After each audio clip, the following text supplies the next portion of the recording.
نبات ميديا. نبات ميديا. نبات ميديا. نبات ميديا. نبات ميديا.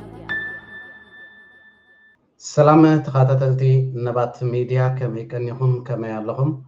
أبززل لهم سلامة عنان نعقم يكون نبنا نلومون كم تلمود استفرالية حسد زلهم مدبات كلنا شير لايك سبسكرايب نقبرنا دما نزي يوتيوب channel لابد معباي كل ذكرنا نقبر دقيمنا دقاقيمنا نسوع بغتا نابتلومي عدالينا زلنا مدب مسنبل أبزي كرتا معالتي ويدما حدا معالتي بزحي زلوم سدتنياتات كاب موروكو ناب اسبانيا كم زاتو ريناينا اب حدا غزي مجمريا كاب شحن 500 زاخلو سدتنياتات يوم اديوم ابوشتي لعل 24 ساعات زلو دما كساب 40 زاخلو سدتنياتات كم زاتو ويدما ناب اسبانيا كاب موروكو كم زسغوريو زحبر زلو اتوم ناب اسبانيا زسغورو سدتنياتات بفيديو مركع مسنري نسعب يمثل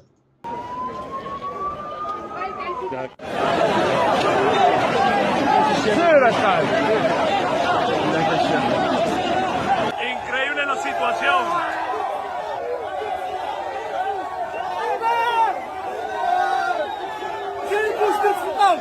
mucho a la raza.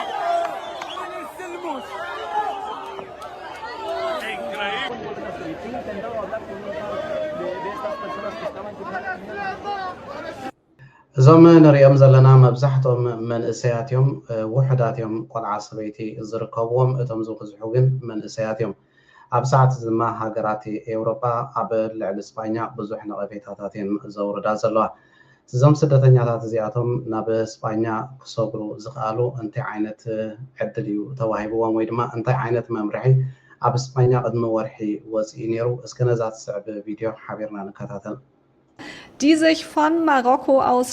schwimmend auf den Weg machen nach Ceuta, um dort als Migranten aufgenommen zu werden in der EU. Und das Verrückte ist, die Chancen darauf stehen gar nicht mal so schlecht, obwohl sie ja eigentlich illegal ankommen. Denn eine neue Rechtsprechung vom 8. Juli dieses Jahres des obersten spanischen Gerichtshofs besagt, dass Leute, die schwimmend ankommen, nicht sofort zurückgewiesen werden dürfen, sondern ein Recht auf ein normales Verfahren bekommen. እዚ ንሃገራት ኤውሮጳ ዘዘራርበን ዘሎ ድማ ኣብ ዝሓለፈ ወርሒ ዕለት 8 ወርሒ 7 እስፓኛ ሓደ መምርሒ ኣውፅያ ነይራ እቲ መምርሒ ከዓ እንታይ ዝብል ዝኾነ ይኹን ስደተኛት ብባሕሪ ወይ ድማ ሓምቢሱ ናብ እስፓኛ ዝመፀ ክምለስ ከም ዘይብሉ መምርሒ ተዋሂብዎም እንታይ ደኣ እቲ ናይ ስደተኛታት ዕቁባ መሰል ንኽረክብ ዕድል ክወሃብ ኣለዎ ተባሂሉ መምርሒ ተዋሂቡ ነይሩ እዩ ስለዚ እዚ ዕድል እዚ ተጠቒሞም ናይ ምምላስ ተኽእሎኦም ውሑድ ክኸውን ከሎ ናይ ምቕባል ተኽእሎኦም ድማ ዝያዳ ይኸውን ማለት እዩ ስለዚ እዚ መምርሒ እዚ ኣብ እስፓኛ ወፂኡ ነይሩ ብዙሓት ሃገራት ኤውሮጳ ድማ ነዚ ተቃዊመን ነቐፌታትን የስማዕ ኣለዋ ገለ ካብኡ ድማ መንግስቲ ጀርመን ሓደ ሓበሬታ ኣውፂኡ ኣሎ ብዛዕባ ስደተኛታት ዝምልከት ከም ዝሪኦ ዘለና እዚ ናይ ሲዲኡ ወይ ድማ ቡንደስ ካንስለር ፍሬደሪክ ሜርስ ዝበሃል ናይ ጀርመን እንታይ ዝብል ፅሑፍ ኣውፂኡ ኣሎ ኣብ ዝሓለፈ እዋናት ሃገራት ኤውሮጳ ድባተን ክከላኸላ ስደተኛታት ንኸይቅበላ ሓደ መምርሒ ኣውፂአን ነይረን እዚ መምርሒ እዚ ድማ ዝኾነ ትኹን ኤውሮጳዊት ሃገር ከተተግብሮ ክትክእል ኣለዋ ጉባኤ ድማ ነዚ ሕጊ እዚ ኣብ ተግባር ከተውዕል እዩ ዝብል ዘሎ ከምኡውን ድሒሩ ኣብ ዝወፀ ሓበሬታ እውን ሓደ ፅሑፍ ዘርጊሑ ነይሩ እቲ ፅሑፍ ከዓ እንታይ ዝብል ዝኾነ ይኹን ናብ እስፓኛ ኣትዮም ዘለው ስደተኛታት ብዘይ ወዓል ሕደር ብዘይ ዝኾነ ይኹን ቅድመ ኩነት ናብ ሞሮኮ ክምለሱ ከም ዘለዎም እዩ ሓበሬታ ሂቡ ዘሎ ወይ ድማ ፅሑፍ ዘርጊሑ ዘሎ ካልእ ብተወሳኺ እውን ካብዚ ከይወፃናታ ካብ ኩለን ሃገራት ኤውሮጳ እዛ ጥልያን ንብላ ዘለና እዚ ናይ ሸንገን ቪዝም ዝበሃል ምስ እስፓኛ ዝነበራ ንግዚኡ ኣቋሪፃቶላ መጀመርያ ንሓደ ወርሒ ክኸውን ከሎ ዝኾነ ይኹን ለውጢ ወይ ድማ እዞም ስደተኛታት ክምለሱ ዘይክኢሎም ድማ እቲ ናፃ ናይ ምንቅስቃስ መሰል ካብ እስፓኛ ናብ ጥልያን ዝብል ንግዚኡ ዓፅያቶ ከም ዘላ ሓቢራ ኣላ ሽሕኳ ጥልያን ምስ እስፓኛ ብመሬት ዘይትራኸብ ትኹን ብባሕርን ከምኡውን ብነፈርትን ዝግበር በረራታት ፅዑቕ ተፍትሽን ሓለዋን ክግበር ትእዛዝ ኣመሓላሊፎም ኣለው መንግስቲ ጥልያን ስለዚ ብዛዕባ እዚ ናይ ስደተኛታት ከም ዝንሪኦ ዘለናይ ብዙሓት ኤውሮጳውያን እውን ዝዛረብሉ ዘለው ጉዳይ እቲ ታሪክ ናይ 2015 ዳግማይ ይድገም ኣሎ እዚ ክኸውን የብሉን ሃገራት ኤውሮፓ ዶባተን ከዓጽዋለውን ስደተኛታት ድማ ክንቅበል የብልናን በመባልዮም ኣብ ዝተፈላለዩ ማሕበራዊ ሚድያታት ዝዛረቡ ዘለው እዞም ኤውሮፓውያን ናብ ካልእ ምስል ንሰግር ሎሚ ቀዳማይ ሚኒስትር ናይ ኢትዮጵያ ወዲ በሻሻ ቃለ መጠይቅ ገይሩ ነይሩ ምስ ናይ መደበር ቴሌቪዥን ናይ ክልል ኣምሓራ ኣብታ ኣጋጣሚ ድማ ብዛዕባ ወልቃይት ዝምልከት ሓደ መልእኽቲ ኣመሓላሊፉ ነይሩ ጉዳይ ወልቃይት በከመይ መንገዲ ክፍታሕ እስከ ንስማዓዮ ጥያቄ ነው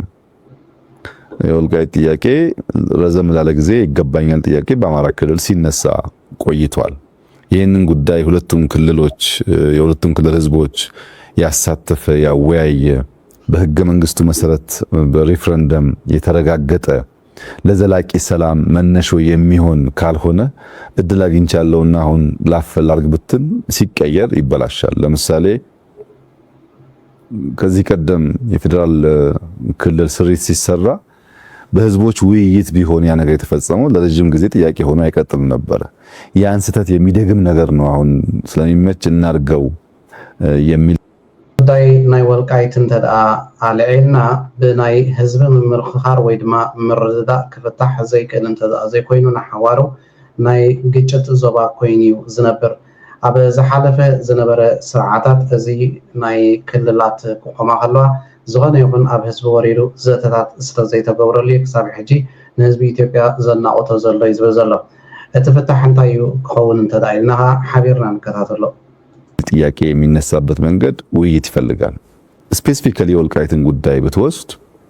በትግራይ በኩል ያለው ጥያቄ ፌደራል መንግስት ስርዓት ውስጥ በትግራይ ክልል ይተዳደር ነበር በጦርነቱ ምክንያት ነው ያንን ቦታ ያጣ ነው አሁን ደግሞ ለአማራ ህዝብ ህልውና እንታገላለን የሚሉ ኃይሎች ሁሉ ወሰዱት አብረናችሁ እንዋጋለን ይገባቸዋል ያሉን ነው እየከለከለን ያለው የፌደራል መንግስት ነው የፌደራል መንግስት ከዚህ ጉዳይ ራሱን ቢያወጣ እኛ በማንኛውም መንገድ በኃይልም ይሁን በሰላም ቦታችንን እናስመልሳለን ብዛዕባ ጉዳይ ናይ ወልቃይት ብወገን ትግራይ ዝስዕብ ሓበሬታታት ዝመጽእ ዘለና በለዩ ዝጠቅስ ዘሎ እሱ ከዓ ተጋሩ ኣብ ዝሓለፈ ዝነበረ ኩናት መሬትና ተወሪሩ እዩ ኣብዚ ሰዓት እዚ ግን ምስ ፋኖ ብምርድዳእ ፋኖ ድማ ናትኩም መሬት እዩ ምሳኹም ኣይንዋጋእን ኢና ዝብሉና ዘለው ስለዚ ንዓና ፀገም ኮይንና ደሎ እዚ መንግስቲ ፌደራል ዝበሃል እዩ እዚ መንግስቲ ፌደራል ከዓ ካብቲ ቦታ ክወፅእ ኣለዎ ንሕና ምስ ክልል ኣምሓራ ፀገም ዝበሃል የብልናን ምስ ፋኖ ፀገም ዝበሃል የብልናን እናበሉ እዮም ዝዛረቡ ዘለው ይዝብሎም ዘሎ ብወገን ትግራይ بوغن ناي أمحرا ويدما فانوه انتاي بلو إلو يزاربالو نسمعيو نغتل እንቅፋት የሆነብን የፌደራል መንግስት ነው እንጂ ለዚህ ህዝብ የሚታገሉ ወገኖችን ጭምር ለዚህ ህዝብ የሚታገላለን ባዮች ጭምር እንድንወስድ ፈቅደው የዚያ ትግል ተባባሪና አጋር ሆነዋል እናንተ ናችሁ እንቅፋቱ ይላሉ ወደ አማራ ክልል ደግሞ ስትመጣ ከጦርነት በኋላ በፌደራል መንግስት ውክልና የሚተዳደረው የወልቃይት ክልል በህግ አግባብ በተሟላ መንገድ ወደ አማራ ክልል መመለስ ሲገባው የፌደራል ክልል መንግስት አልመለሰም ብለው ያስባሉ ሁለቱም ጋር ጥያቄ ያለ ማለት ነው በወገን ክልል አምሓራ እንተዳ ሪና الفدرال نتناي አከራካሪ ዝኾነ ቦታታት ሒዙ ወኸበቅዕ ብሕጋዊ መንገዲ ግን ናብ ክልል አምሓራ ከመልሶ ኣይከኣለን ኢሎም እዮም ዝከራከሩ ወይ ድማ ዝዘራረቡ ይዝበዘሎ ስለዚ ኣብዚ ጉዳይ እዚ እንታይና ክንብል ንኽእል ክልቲኦም እዚ ቦታታት እዚ የከራክሮም እዩ ዘከራክሮም ቦታታት ንሕርታ ኮይኑ ከዓ ብዝርርብ ጥራይ ክፍታሕ ዘለዎ እዩ እናበለዩ መልእኽቲ ዘመሓላለፍ ዘሎ ይህንን ጥያቄ የምንፈታው አንዱን ወገን በማስደሰት ለአንዱ ወገን ምላሽ በመስጠት አንዱን ከጥያቄው ጋር እንዲቆይ ብናደርገው ዘላቂ ሰላም አያመጣም የጊዜ ጉዳይ እንጂ መልሶ ግጭት ይፈጥራል بحفشو نحد هبنا نحد خنكل أي نقلنينا بزرر بزات بمردا أنت زي كوينو مريت والقايت نبتجارو كم زي ملاسيو بوقعوي زبانة من قدي حبريتا ويدما ملوتو أما حلالي فزلا أبيت ود بشاشة وجن كل تقرأي زتوهب قبل ملسخة أنتي مثل أنت دايلنا نزع فيديو نكتات الله حريها زب تقرأي نزمنات زصانحة فتحوا حطو ተቃሊስካ ህልውና ከመረጋጋጽ እዩ ትማል ነይሩ በቅት ማል ነይሩ ለሙሉ ጽባሕ እውን ዝህሉ ንስ እዩ እንገብሮ ቃልስውን ኣብ መንጎ ዘጥፉኻን ኣብ መንጎ ህሉ ዝደሊ ተፈጥራዊ መሰሉ ዘረጋግጽ ህዝብን እዩ ኣብ መንጎ ስርዓት እውን ክትብለይ ትኽእልን ሓቅን ምዝራብ ሓደ ኣብይ ባህል ሰብኣይ ኣብ ብሽም ብልጽግና ዝበሃል ሓደ ክስታይ ከም ድልየቱ ዝገብሮ ሓደ ሰብን ኣብ መንጎ ህዝቢ ትግራይ እዩ ኣብ ዝኾነ ዘመን ኣብ ዝኾነ ታሪኽ ከምዚኦም ዝበሉ ስርዓታት ጉድኣት የብጽሑ በደል ይፍጽሙ ጆኖሳይድ ይፍጽሙ እምበር ሲዒሮም ኣይፈልጡን መሶሎኒ ሰዓረ ሂትለር ይሰዓረ ኣብ ኣፍሪካ ዝተፈጠሩ መዓት ዲክታተር ሰዓረ ትማል ደርግ ይሰዓረ እዚ ስርዓት እዚ ከዓ ምስ ሓደ ህዝቢ ጥራሕ ዘይኮነስ ምስ ኩሎም ህዝብታትን ጎራባትን ዝተናቆረ ኩሉ ዝዝረዮ ናተይ ዝብል ሰይጣናዊ ባህጊ ዘለዎ ኢሪደንቲስት ዝገርም ህዝቢ ከም ህዝቢ ኣጥፊእ ክነብር ይኽእል እየ እምበርኪኻ ክነብር ይኽእል እየ ዝብል ስሑት መንገዲ ዝሓዘ ረእይዎ እቲ ጎራባትና እውን ብምብራቕ ንረአዮ ሶማልያ እንታይ ከም ዝገብሮ ዘሎ ምስ ዓብዪ ሶማልያ ዓዲ ንምግባር ዓለም ሙሉእ ዝረባረበሉ ዘሎ ገዲፍካ ምሰየን ከም ዝሰምር ዘሎ ማለት እዩ ኤርትራ መንግስቲ ብሓደ ነዊሕ ክንደይ ነገራት ዘሎ እዩ ትፈልጥዎ ሕዚ ቀይሕ ባሕሪ ጥራሕ ኣይኮነን ኤርትራ ክትህሉ የብላን እዩ ኤርትራ ሃገር ኣይኮነትን እዩ ምስ ሱዳን ዝኸውን ዘሎ ንረአዮ ኣብ ልዕሊ ህዝቢ ሱዳን ጆኖሳይድ ዝፈጸመ RSF ዝበሃል ሓይሊ መሓዝኡ መሰልጠኒኡ መዋፈሪኡ ማእኸል ሎጂስቲክሱ معرفي دروناتو حيل وتادر زهوا سرعة بلصقنا السرعة زي نسبتات إثيوبيا راح يكونن صلايهم نسون قراب تزبطاتون سلام كوما يخدم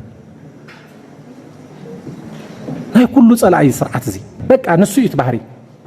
مللي بحر نايت سرعة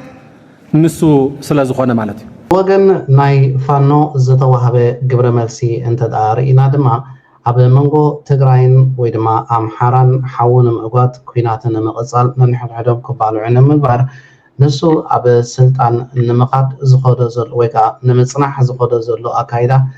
ኣጸቢቑ ስለ ዝተረድኦም ፋኖውን ናቶም ግብረ መልሲ ሂቦም ነይሮም ናብ ፋኖ ክነብል ነዚያ ቪድዮ እዚኣ ንከታተላ ተመሮች ናቸው ደካማ ጎናችን ተጠቅሞ አብይ አህመድ ፋኖንም የአማራን ገበሬንም ትጥቁን ለማስፈታት ሲፈልግ የመጀመሪያ ያነጋገራቸው የህወሓት ኃይሎችን እናንተ በሱ ግቡልን እኔ በዚህ ገባለሁ የአማራን ህዝብ ትጥቁን እናስፈታው ሲል ትጥቃችን ሊቀሙን አልመጡ ሊመሰገኑ ከምዚ ሰማዕ ዘለና ፋኖን ግብረ መልሲ ሂቦም ነይሮም እዚ ስርዓት ብልጽግና ወዲ በሻሻ ዝበሃል ኣብ ዝሓለፈ እዋናት ቃልሲ ኣብ ንጅምረሉ ዝነበርና ግዜ ድኹም ጎንና ብምምዝማዝ ንሕወሓት መጀመርያዩ ሓሳብ ኣቕሪብሎም እቲ ዘቕረበሎም ሓሳብ ከዓ ሓቢርና ንሕና ንስኹምን ኮይና ነዚ ፋኖ ዝበሃል ሓይሊ ነጥፋኣዮ ክብል እዩ ናብ ሕወሓት መልእኽቲ ሰዲዱ ወይ ድማ ተማሕፂኑ ነይሩ ሕወሓት ግን ነዚ ክውዕልዎ ኣይደለዩን ኣይገበርዎን በዚ ከዓ ንሕና ብጣዕሚና ነመስክኖም ብምባል እቲ ንጽልኢ ክጉስኩሶ ዝሓሰበ እቲ ኣብ መንጎ ህዝቢ ትግራይን ህዝቢ ክልል ኣምሓራን ኩናት ክፈጥረለይ ይኽእል ወይ ድማ ክጠቕመኒ ይኽእል ዝበሎ ሓሳብ ውዱቕ ከም ዝኾነ ብክልቲኡ ወገን እዮም ዝዛረቡ ዘለዉ ፋኖ እቲ ኣብ መንጎ ኤርትራን ትግራይን ግጭት ንምቕጻልን ንምውላዕን ዝሓሰቦ እውን ኣብ ሰዓት እዚ ፈሺሉ ጽምዶ ዝበሃል መጺዎ መንጾሮ ሒዝዎ ዘሎ ስርዓት እዩ ስለዚ ብኩሉ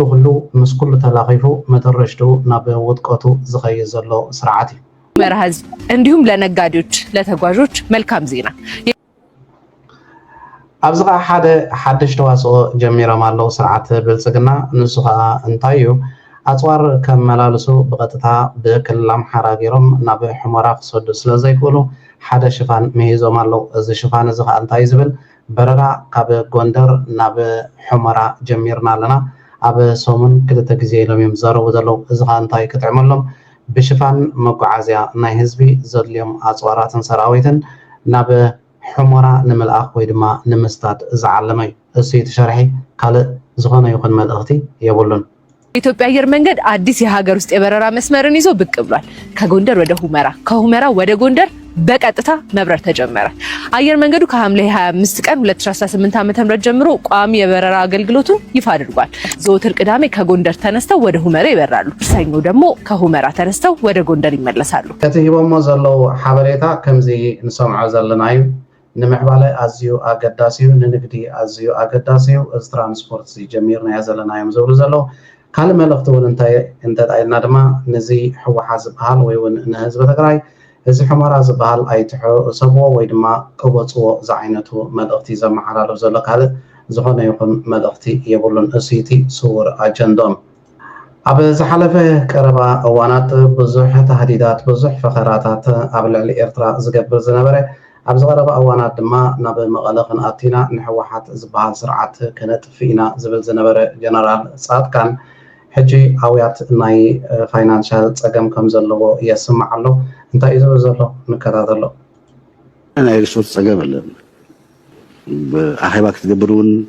ንማይ ንሻሂ ዝኾነ ነገር ኣይትረክብን። ገዛ ክራይ ብክንደይ መከራ ኢና ከፊልና ኮፍ ኢልናስ ንማይ የጠሉ ገለ ንሰርሐሉ ኢልና ተኻረናዮ ገዛ ኣሎ። ዝቃለስ ዝደሊ ሰብ ክተዋፈር ክትደሊ ከለካ ብሱረት ፖለቲካ ባዕሉ ተበላሽዩ እዩ ሞነታይዝድ እዩ ኮይኑ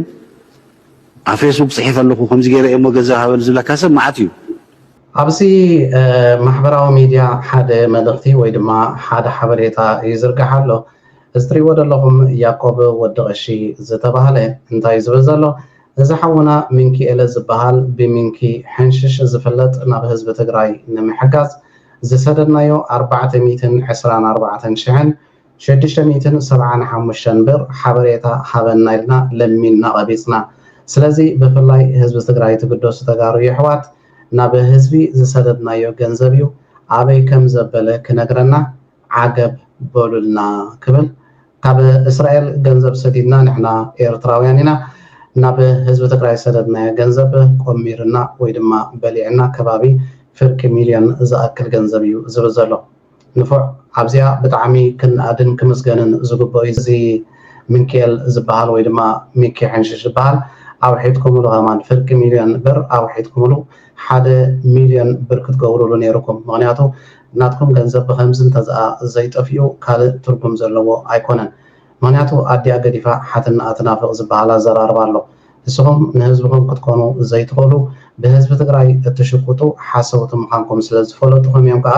ነቲ ሰዲድናያ ትብልዎ ዘለኹም ገንዘብ ኣጠፋፊኦምና ኢልኩም ትዛረቡ ዘለኹም። ንሕና ኣውሒትኩምሎም ባህልቲና ፅቡቅ ገበሩ። ከምዚኦም ዝኣመሰሉ ቲክቶከራት ገና ክምዝምዝኹምን ክበልዑኹምን ጥራይ ዘለዎም። ህዝቢ ትግራይ ወላ ሓንቲ